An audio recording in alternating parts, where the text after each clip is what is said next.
Okay, everybody, my name is Regan Edens, and we are in the CMMC War Room today, and we are here with General David H. Petraeus to talk about the warfighter. And from the warfighter's perspective, General Petraeus' unique vantage point from having served and led troops throughout his entire career within the U.S. Department of Defense and as an commander in leading troops in battle. At the really every single level from the platoon level all the way up to the International Security Assistance Forces and Central Command. And in the combination of that unique perspective with him having served as the Director of Central Intelligence. And so we combine this rare opportunity to spend some time with him and this unique perspective to talk about really the world from its global perspective and its relationship to protecting defense technical data and within the Cybersecurity Maturity Model Certification and the up-and-coming DoD program. So with that, we will kick off today, and we want to special thanks to our sponsors who have been with us in the evolution of the CMMC War Room, in our effort really to bring these operational and strategic issues and even the technical issues down to the most detailed level across the CMMC ecosystem. So we appreciate their time, we appreciate their support, and we are very grateful for the opportunity to see that this effort is paying off with the last CMMC War Room that we had. We hosted AeroGlen, which was the very first small and mid-sized business company to certify or qualify for certification underneath the CMMC model. That we expect that language to be released late this summer, in August or so. And they have met requirements, and they are the very first small mid-sized business in the entire world here in Dallas-Fort Worth to have met these requirements. And congratulations to their hard work and their efforts. So with that in mind, General Petraeus, I want to exit out and really just spend some time focused between the two of us, sir. How are you today? Loving life, thanks, as always. I appreciate that. Well, it's great to see you as always. And we will, let's see, I'm gonna stop sharing. The global world. I mean, you, sir, have been tracking Ukraine very, very closely. And your analysis is, as I would expect, superb as usual. And give us some insight to how you see the world from the Ukraine-Russian front and that conflict, and how that conflict really is. What's the current status of that conflict, and how do you see it potentially escalating or stabilizing? Well, first of all, good to be with you. Thanks again for what you did back in the day in uniform, and then as a contractor out in Farrar Province when I was privileged to be the commander in Afghanistan. The situation in Iraq right now is one that sees Russia unable to achieve its winter offensive goals. So once again, it has fallen short, keeping in mind that, of course, the war began with Russia thinking that it could take Kyiv within a few days, topple the government, and replace President Zelensky with a pro-Russian figure. That didn't happen. They lost the Battle of Kyiv. They lost the battles of two other northern cities, Sumy and Chernihiv. Ultimately, the Battle of Kharkiv, the second largest city in the eastern part of the country. They did make gains in the south and the southeast, but then Ukraine counterattacked in last fall and took back most of Kharkiv province in the east, and then forced the Russian forces that were on the west side of the Dnipro River to withdraw to the east side as well. So no further forces west of the Dnipro. The Russians then set about this winter to try to take all of two provinces, very important, Donetsk and Luhansk. They have not done that. They haven't even taken Bakhmut, which has been the focus of enormous effort, huge casualties. The National Security Council spokesman today stated that the Russians had taken 100,000 casualties during the winter offensive, 20,000 killed just in the winter offensive alone. This is a staggering amount of losses. When you think that, again, we say during the surge in Iraq, when I was privileged to be the commander, the worst month of the entire surge was 143 casualties. It's 143 losses, and that was terrible. As someone who is obviously writing letters to America's mothers and fathers every evening. So the losses have been extraordinary, and we're now waiting to see the Ukrainian counteroffensive that they will launch, presumably once the ground is firm and dry, and they can take tracked vehicles across the open countryside and get off the road without getting mired. For this counteroffensive, the Ukrainians, it's all publicly known, have built 9 additional battalions, probably of 25 to 3,500 troops each, depending on the type of the organization. These are largely equipped with Western tanks, infantry fighting vehicles, other armored, wheeled and tracked armored vehicles. And I think that we're going to see the Ukrainians do something neither side has done so far in the war, and that is to achieve combined arms effects. In other words, to combine the effects of tanks with their 120 millimeter cannon, infantry that keep the enemy's infantry and anti-tank guided missiles off those tanks, and they're in infantry fighting vehicles, engineers to reduce the obstacles and defuse mines and other explosives, artillery and mortar to keep the enemy's head down, keep them suppressed as this momentum is being established, air defense to keep the Russian air off them, electronic warfare to jam the Russians' very, frankly, primitive single-channel unencrypted HF high-frequency radio communications, which is very easily located with a police scanner and very easily jammed.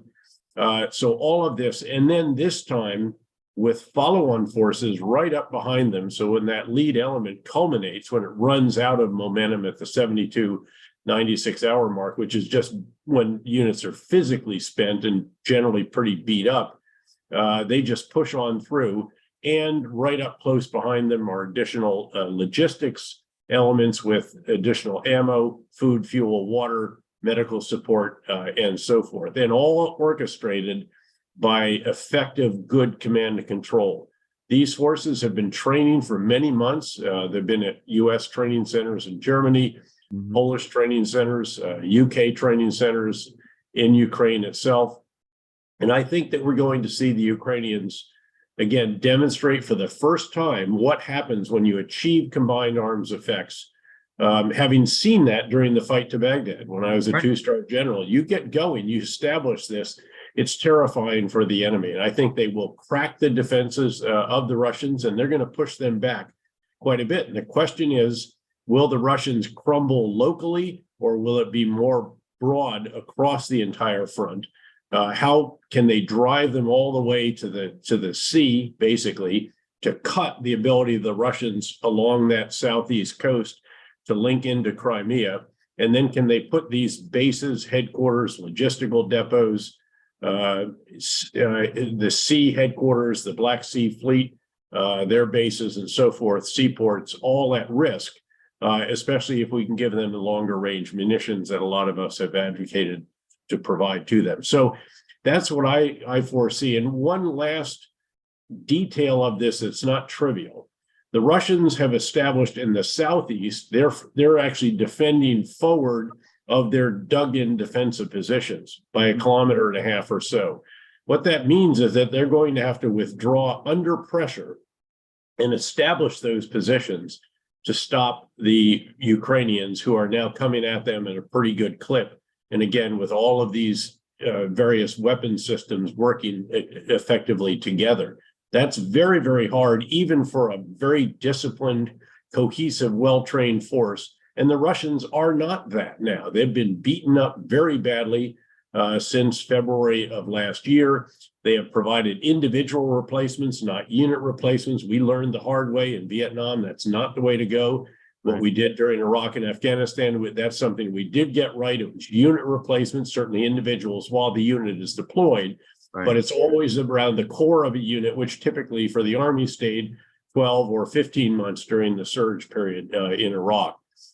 They have not done that. And then more in the south, they have multiple lines, which again indicates that you're going to have to fall back multiple times. Again, that's about the most difficult military maneuver imaginable under pressure, withdrawing while in contact with the enemy, especially again, if you don't have a really well-trained, cohesive unit that's been trained and fought together. Well, sir, what do you think are the aspects of the volatility of that conflict that outside of just the tactical and operational maneuver aspects that could escalate and maybe draw in, European forces and so on and so forth? Yeah, I don't think that's likely. I think the Russians realize that they've got more than enough fight on their hands in Ukraine. The last thing they need is to attack a NATO country, and which would then require countries to invoke Article 5, the collective self-defense, and presumably they would come to the rescue of their fellow NATO nation. And again, Russia doesn't need that. That's the last thing they need. They can barely provide replacement forces for the battlefield in Ukraine. And to do that, they have stripped them from many other fronts around Russia, the Russian Russian Republic, and then also in other locations where they have had forces traditionally deployed. So I think that's unlikely. I think it's also unlikely that they would use nuclear weapons. They have rattled the nuclear saber from time to time, but not just the U.S. has pushed back very, very firmly and warned them of, quote, catastrophic consequences were they to do that.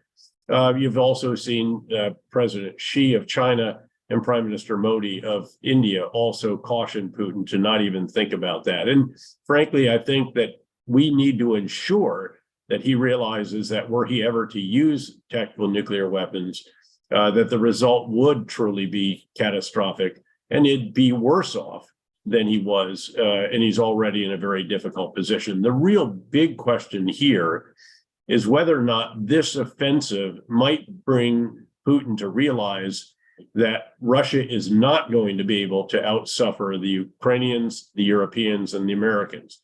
Now, that's bigger than Ukraine, because now we're talking about the support of 30 other NATO nations alone, in addition to the U.S., the continued U.S. support and all the rest of that. Now we're into the realm of alliance politics, national politics, domestic politics, election cycles, et cetera.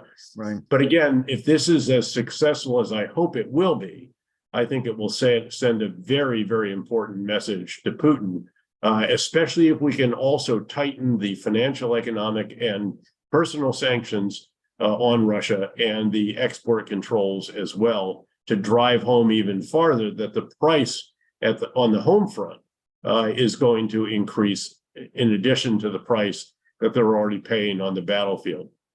Keep in mind that they have lost, at this point in time, again, it's anyone's real guess, but in the first year alone, they probably lost 5 times the soldiers that they lost in 10 years of tough combat in Afghanistan.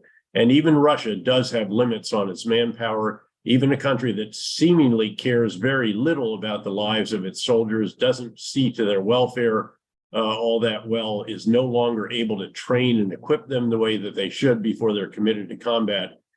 Even Russia, I think, has to realize that this is not sustainable at some point if, again, this offensive is successful, as a lot of us hope it will be. Well, do you think that the possibility of them going to sort of an asymmetric front, insurgency? I don't know what asymmetric capability they have that they haven't already used. They threw everything at Ukraine and the United States in terms of cyber weaponry at the outset. Right. It turned out they weren't as successful as they were in the past. Ukraine got a lot better. The U.S. and other countries have been helping Ukraine very substantially. And then other partners in the private sector, Microsoft foremost among them, but also a number of other major cybersecurity firms working together with our elements in the U.S. government, obviously the U.S. Cyber Command, NSA, the Cybersecurity and Infrastructure Security Agency, the FBI, DOJ, all of these actually work very effectively together. But Microsoft deserves really very, very big thumbs up, because they spotted a lot of this earlier on. They're so ubiquitous, as you know, with the products that they have. They picked up that this was happening. They identified it. They shared the threat indicators and what these threats look like, the definition of them, and so forth. And then also identified how to mitigate those threats very early on. So instead of being able to knock out, say, the Ukrainian electrical generation capacity, as they did a substantial amount in the past, or taking down the Ukrainian .gov site equivalent, this time they were not able to do remotely what they achieved in the past.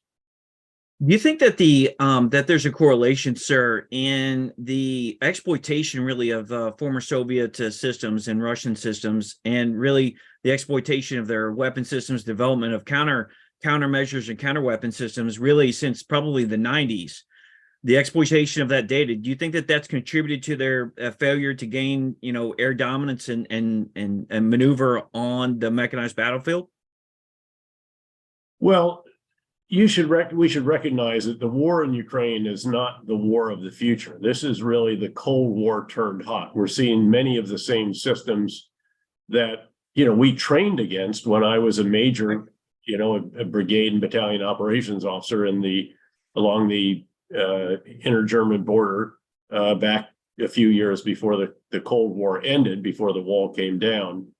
It's largely that kind of war. Yes, there are some new elements to it. Certainly the cybersecurity component is a new one there. I'm sure we're always continuing to pick up new information about the various, again, threats and so forth, persistent threats that they're trying to throw at us.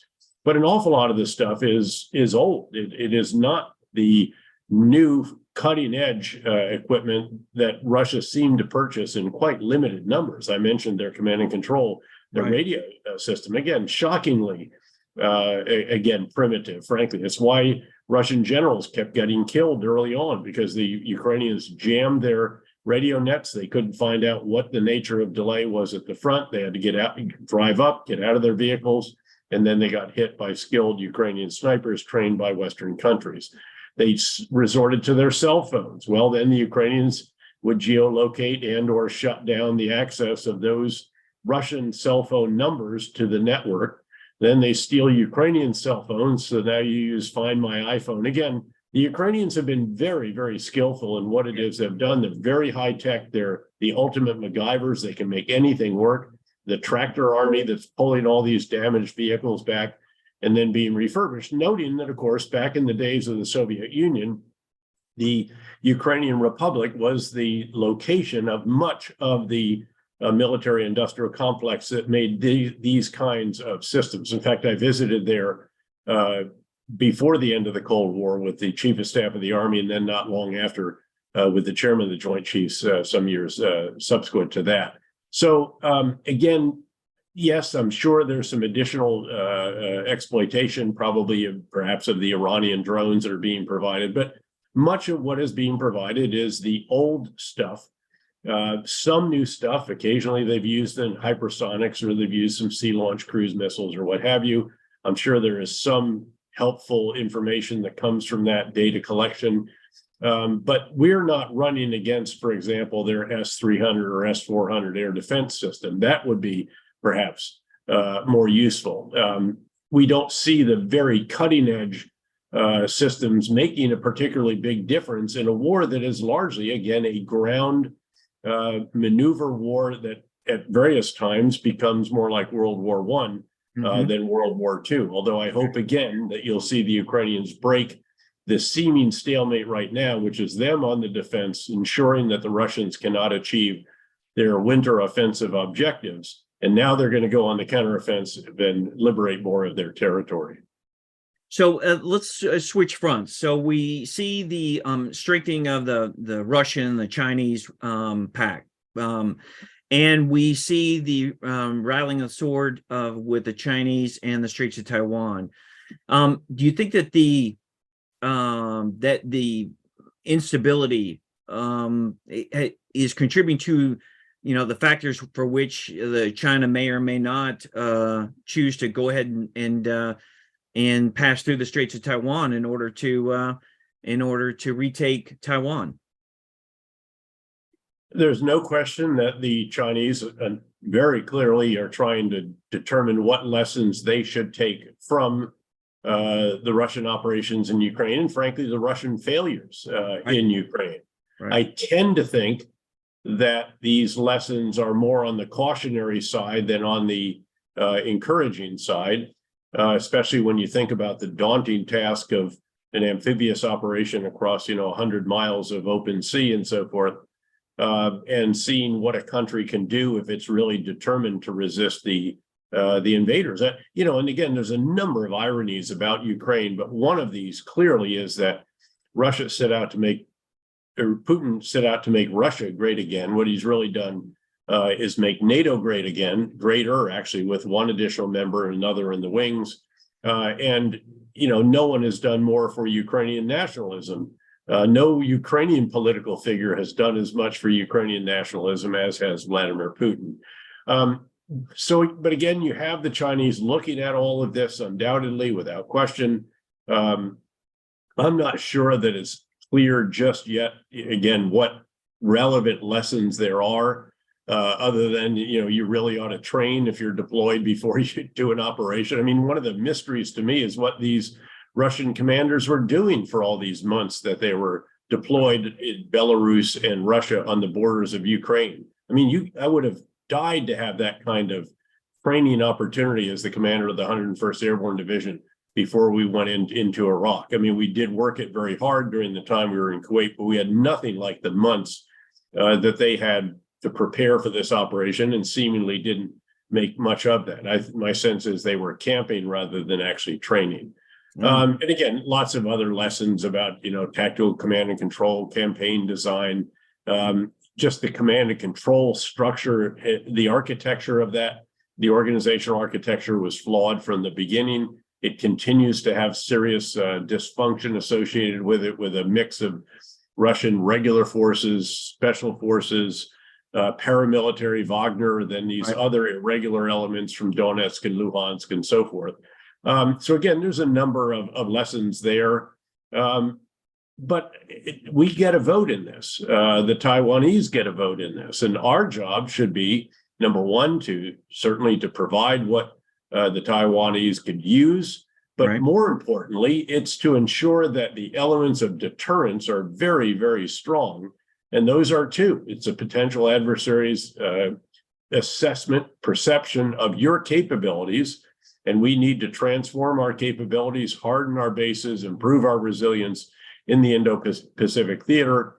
And it's the potential adversary's perception of your willingness to employ those capabilities. And we have to ensure that there's no doubt about that either. And I think that's one reason why President Biden has on 4 occasions seemingly, quote, slipped up and said, yes, we will come to the rescue of Taiwan, after which, of course, his national security advisor goes out and assures everyone that there's no change in our policy of strategic ambiguity.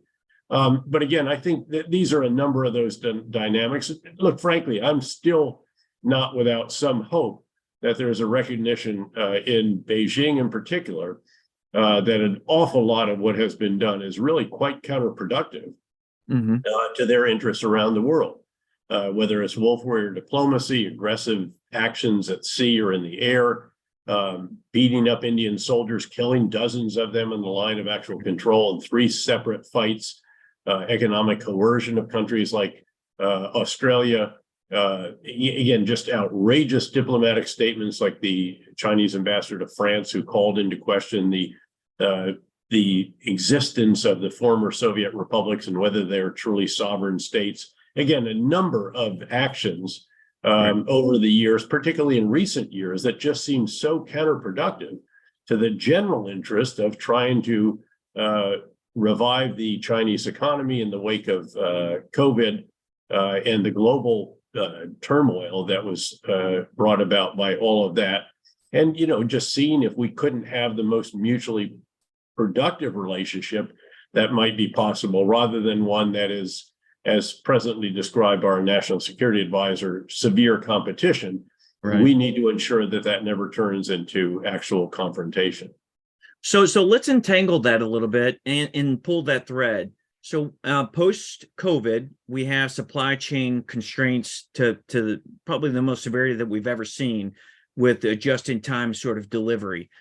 We have just-in-time delivery didn't work. I mean, we're now in just-in-time logistics was completely undermined by the challenges of, huge shutdowns of major areas of manufacturing and production in China and other countries.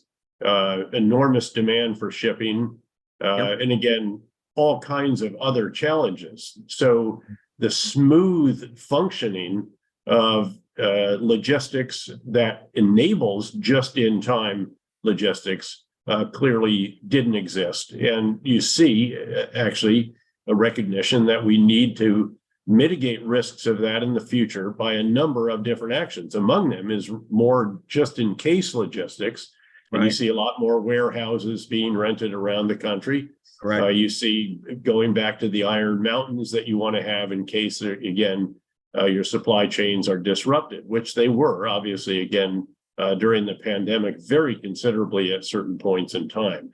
Those are all gradually working their way out now. Shipping costs are really back down to where they were before.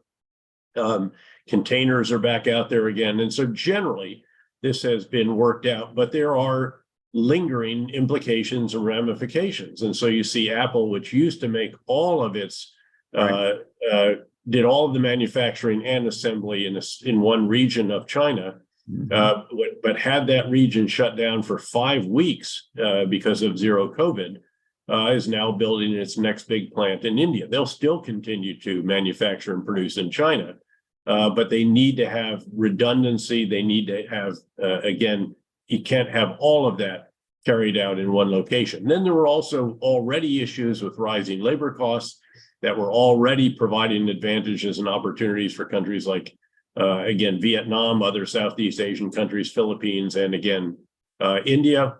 Then you have concerns about the sensitivity of some of the technology, dual-use technology that can be used in the military realm as well as in the civilian space. And again, that results in so-called friendshoring or just bringing it home, reshoring here. You have the rise of the robots, which allows you to build without people. So now you're not as concerned with labor costs. You can do it at home. Mexico should be the huge winner in all of this. It is winning some, but unfortunately, the challenges that it is facing because of the reversal of the very good reforms of the previous administration, the populism that is represented by the government of López Obrador, and frankly, the terrible challenges of the criminal empires that are challenging the Mexican government in its very rule of law in a number of areas of the country. So if we take supply chain constraints that we've seen post-COVID, even though there is some normalcy being restored, but we also see within the expansion of military production for weapons, ammunition, and other resources for Ukraine, we see constraints within steel. We see constraints within other areas that were previously globally sourced, and that's sort of a threat signal related to, which is really, as you mentioned, signal for perhaps the consideration for onshoring or diversification of production across the globe, rather than it be centralized, of course, within the purview of the Chinese. That in energy costs and some other things might continue to put the squeeze on our ability to maintain the sort of production steady resources available to be able to meet demand when it comes to military grade ammunitions and those sorts of things. No, we're actually, we're ramping up. We're already doubling the production, for example, 155 millimeter howitzer rounds. But there's no question, the military industrial base does need to be augmented, expanded. There have been a number of good studies recently that have showed, you used to have dozens of different plants that manufactured ammunition during the Cold War, and it's all gone down to 5 or so. So clearly trying to ramp those up is challenging, but the Army actually is doubling the production. These plants are doubling. And again, we'll go beyond that, but certainly there will be challenges with various of the the components that are used for that, the raw materials that are employed, and all the rest of that, just as you see it perhaps even more significantly in the challenges for the electric vehicle production and batteries and so forth, with the various minerals, strategic minerals and so forth, many of which are produced in countries where we won't do business, at least the private sector won't. Russia, China will, Russia will as well, and Russia uses the Wagner Group to get a foot in the door in some of these locations. So again, these are all very, very difficult issues. The U.S. government, both the Congress and the administration, are keenly aware of those. The private sector is as well. There have actually been meetings between the private sector and in folks in government to try to figure out how to de-risk these possible investments so that the private sector could actually get into that in a responsible manner, which is difficult to do right now in a number of these countries. So there's a host of challenges out there. There certainly are still supply chain issues that have to be worked out. But I was recently in the Port of Long Beach about 4 weeks ago for the major maritime conference that's held every year and shipping containers. And they've largely worked their way through. That's not to say there aren't all kinds of additional risks, geopolitical factors that they're considering and so forth. And that's what I was there to talk about. Yes, sir. I should just note as an aside, I felt a real affinity for that particular audience, having lived in a shipping container for 15 and a half months as a 3-star general in Baghdad, and then for another 12 and a half when I was the commander in Afghanistan. Yes, they take the tiny housing to a whole new level. Yes, sir. I have shared that pain for many months. Well, if we focus, if we turn our attention to the President's National Cybersecurity Strategy, the DoD for the past 3 or 4 years has really began to narrow its focus on protecting defense technical data, controlled and classified information. And the idea there that within the defense industrial base, you have, unfortunately, ubiquitous access by adversaries across the defense industry, and from small, mid-sized businesses up to the primes. And the idea being that the protection of this data is really gained by implementing some basic and moderate measures to across the defense industrial base to protect the data. The President's National Cybersecurity Strategy emphasizes the point that our protection of our data is paramount to our sovereignty. You know, if we don't protect our technical data to be able to have it compromised or copied, cloned, or exploited, then we can maybe run into the exact sort of foreshadowing that we've seen with the exploitation of the former Soviet Union's weapon systems and their with countermeasures and the losses that they've seen in Ukraine. Well, what do you think about that, sir? I think we have to fix it. I'm on the board of Optiv. It's one of the largest pure play cybersecurity services firms in the world. I'm also a private venture capitalist with approval from KKR, of course, in a number of other cybersecurity firms, and then a strategic advisor for even some more that KKR owns or is invested in. Yes, sir. And look, we know what needs to be done. You have to have a designed, comprehensive, integrated, managed, installed cybersecurity solution based on zero trust principles.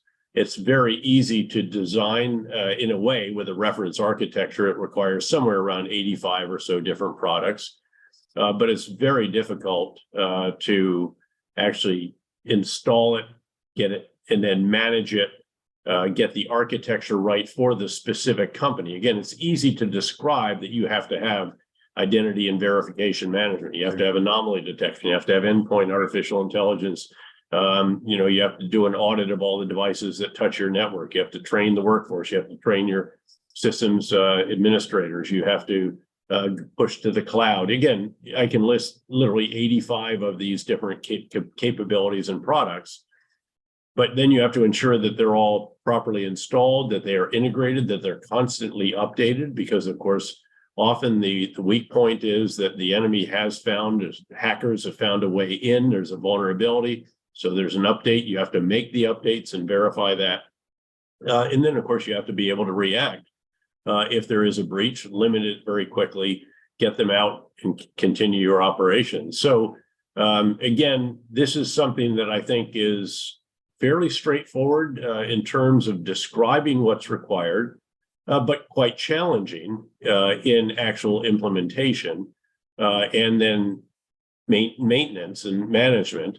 But it is critical, and we have to address this because otherwise this is the way in which you identify the ways that you can counter some of the capabilities that we have. I mean, it's publicly known that over the years, the designs for the F-35 were stolen. You know, that's our cutting edge 5th generation aircraft. Yes, and a number of other major weapon systems, the designs. And again, in part, it's because as this is all being put together by civilian firms with engineers and so forth, and even used to be in an environment in which sharing was fairly common. The academic world has always believed that it should be open and accessible to all. So this is quite a change. The DoD mandated this some number of years ago, as you noted. The National Cybersecurity Strategy, I think, is a very good advance. Chris Inglis, who was the cyber czar that had a very substantial hand and was a great partner when he was the deputy director of NSA, the longest serving, I think 7 or 8 years in that position alone, including when I was the director of the CIA. So again, now it's about implementing this. It's about providing further authorizations and appropriations for the Cybersecurity and Infrastructure Security Agency.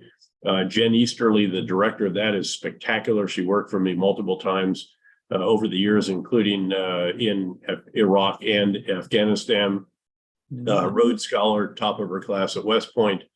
And then that's on top of the founder of CISO, of course, Chris Krebs, who did a superb job as well. So all of this is coming together. There are new capabilities in the DOJ, new capabilities in the FBI, Cyber Command, NSA, CIA, again, all upping their game.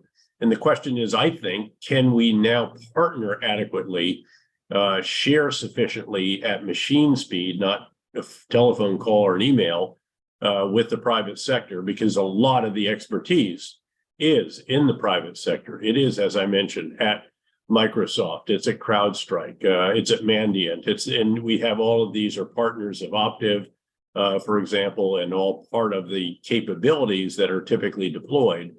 But for a small firm that's just trying to make a defense item, this is an additional challenge, burden, cost, and real hurdle, but we have to get them over that. And that's why the DoD has mandated this, needless to say. Yes, sir. I agree with you. We have, DTC Global, myself, and also having helped found the CMMC Industry Standards Council. Our effort there is to lean into the challenges, with implementation at the small, mid-sized business level up to the ecosystem level. And we find that, the heart is willing, but that navigation and the challenges related to understanding the requirements and really implementing them at the small and mid-sized business level is really, very complex. And it's a burden. Yes, sir. And it's a burden there that Sure. that is difficult to navigate at that level. But I share with you that sense of urgency and priority. It's got to be done. And again, if it doesn't, then you end up like Colonial Pipeline. We're the biggest investor of our type in Colonial Pipeline. A very simple hack allowed ransomware to shut down the biggest pipeline for refined fuel products to the East Coast. We very quickly decided that there had to be a payoff to ensure that those products continued to flow. Thankfully, in that case, it's publicly known there are new capabilities in the government that enabled the retrieval of those Bitcoin. Again, the capabilities are really developing in our federal government, but it took us far too long to establish the Cybersecurity and Infrastructure Security Agency, to elevate Cyber Command to full-fledged combatant command, to add some of the capabilities in the FBI and DOJ. We are now doing it. A lot of credit for this does go to Senator Angus King and Congressman Mike Gallagher. Mike also worked for me. He was a Marine captain in Iraq. And they came together for the Cyberspace Solarium Commission. They took the findings of that, which was a superb effort. And then particularly during the very substantial bills that were passed during the COVID period to cushion the blow of COVID, they got a lot of the additional authorizations and appropriations into those bills to help enable CISA in particular, but also other elements of our government, including some of those in DoD. Yeah, I would say that Solarium Commission represents really the best I've seen of cyber leadership, from concept to policy, resourcing, and employment that I've ever seen. Sir, how do you feel about that? No, as I said, and I know both Senator King and Congressman Gallagher very, very well. Congressman Gallagher, of course, now is the chairman of the House Select Committee on China. And, off to a very good start there also. So, no, they did the nation a really great service. It was their initiative, Senate and House, and the results of that. They're still providing a lot of initiatives that are still being pursued on Capitol Hill and are really helping to get our government to where it should have been much earlier. Noting that, for example, the UK, their National Cybersecurity Center was established a number of years before ours was. I remember visiting it before we even had CISA established, much less operational. Yes, sir. In fact, we'll be covering Solarium 2.0 with Phil Niemeyer and Jerry Leishman later on in the summer, and talking about their new initiatives, what the plan is moving forward, and to talk about what they've accomplished since the commission resolved itself, and then they've transitioned into the 2.0 effort. So let's talk about sir, because you really set up a really great question, which is, how do you see the world, emerging in the next 5 years, and how do you see these two, in particular, these two trends where we have probably more extensive pressure on supply chain, more pressure on onshoring or partner relationships based on reshoring, in more diversified or friendly countries, and how do you see that emerge in the context of the defense industrial base and defense production? Well, first of all, I think you have to put it in the proper context, and actually, first the answer has to begin by it depends, and it depends in particular, I think, on the course that Beijing chooses in the years that lie ahead. If there's a continuation of the kind of very aggressive activities and posturing, the wolf warrior diplomacy, the economic coercion, the physical confrontations, et cetera, then you will see a deepening of what is accurately described as renewed great power rivalries and competition. And keep in mind that just 10 years ago, the way we would have described the world, when I joined KKR, in fact, and established the KKR Global Institute, we would describe the world as one of benign globalization. And by this, I mean that the barriers to trade, to investment, to capital flows were all gradually going down. Right. Globalization, global trade was going like that. And now, 10 years later, we're in an era of renewed great power rivalries. The barriers have been going back up, whether it is tariffs, export controls, entities lists, concerns over dual-use technology, over-concentration of manufacturing and assembly. There's a whole number of factors and dynamics. And globalization is no longer going like that. It's now slowbalization. It's still gradually increasing, but only gradually.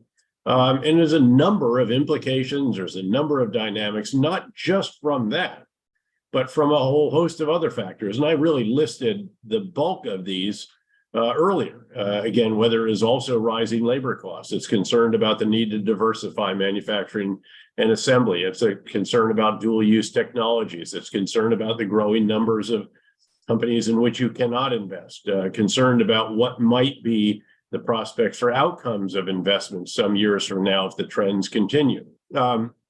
So all of these, the rise of the robots being yet another one, all of these have a lot of implications. That's what we do. We identify risks. We try to determine how to mitigate those risks to enable investments around the world. And also, we try to identify opportunities that are arising because of the growth of certain risks. And there are lots of opportunities. Again, I've listed those as well. That's what we do. That's what most companies like us, if they're successful, they're going to have to do that. And to a degree, we had a bit of a jump on them because of establishing this global institute a full decade ago now and having some extraordinary people in it. Yes. But that really is, again, in a general sense, what is going on here.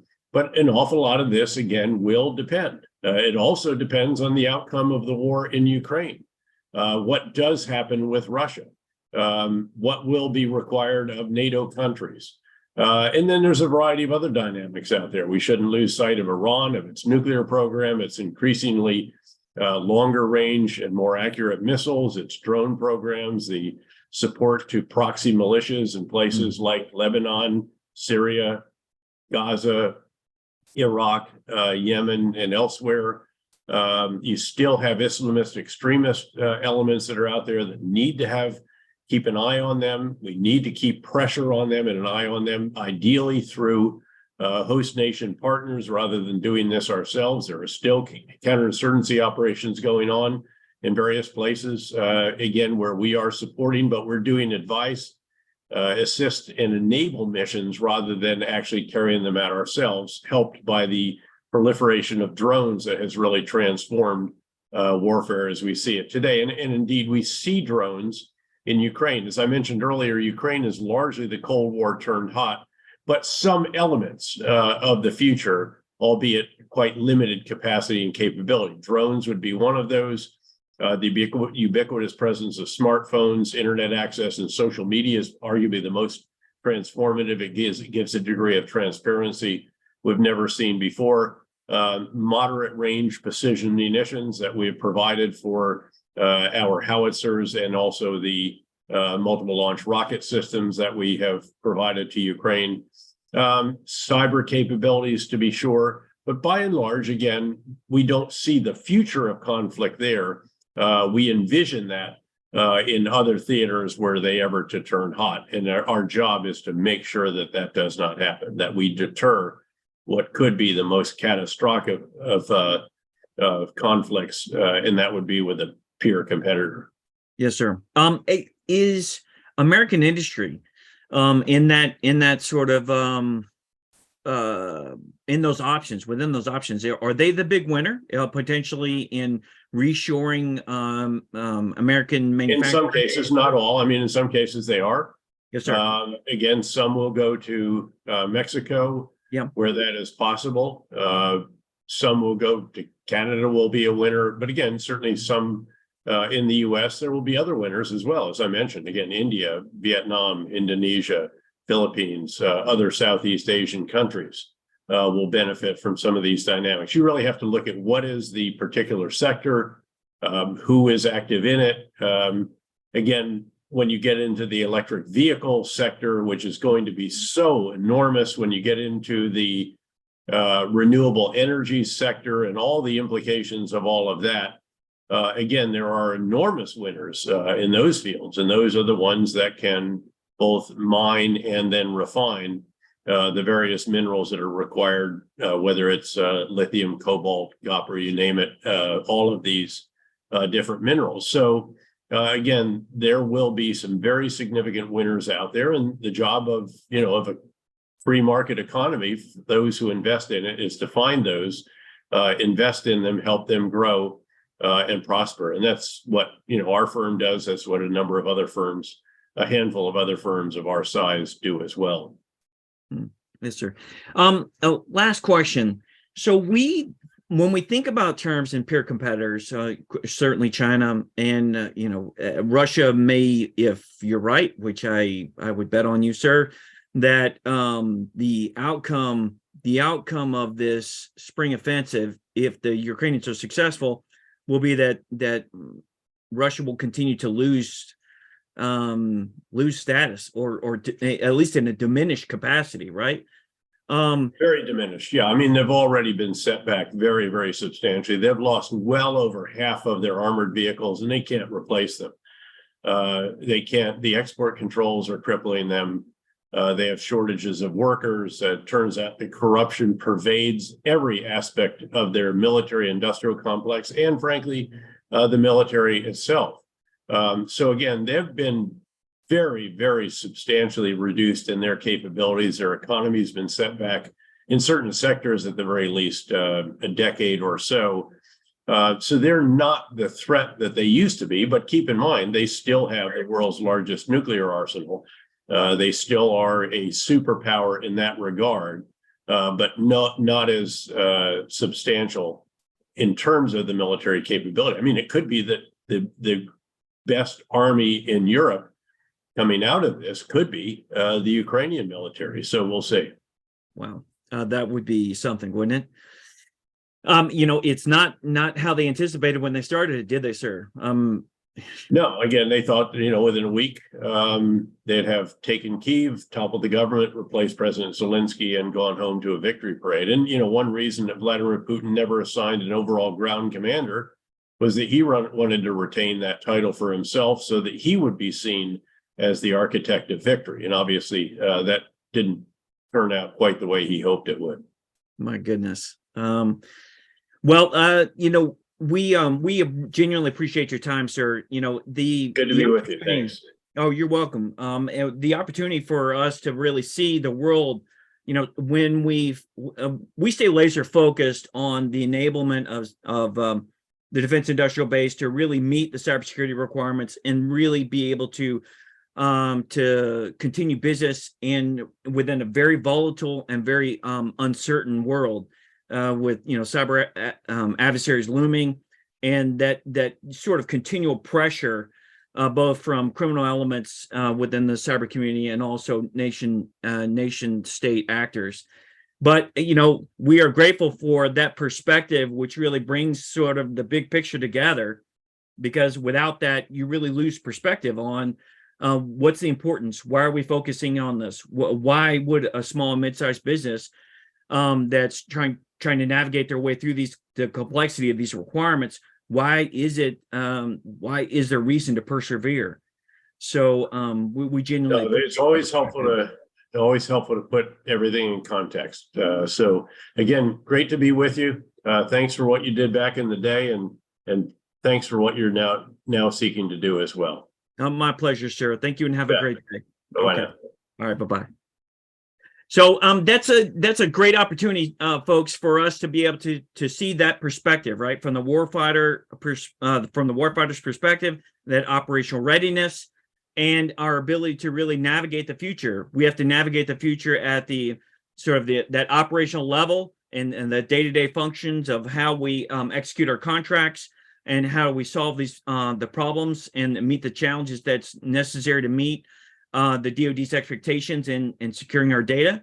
And then how do we navigate that in the bigger picture of as a uncertain world, in an uncertain sort of destabilizing environment, when we look at the political perspective and look at the military spectrum itself. So thank you for the opportunity to spend time with us, and thank you for again, special thanks to General Petraeus for spending time with us and to navigate these complex issues.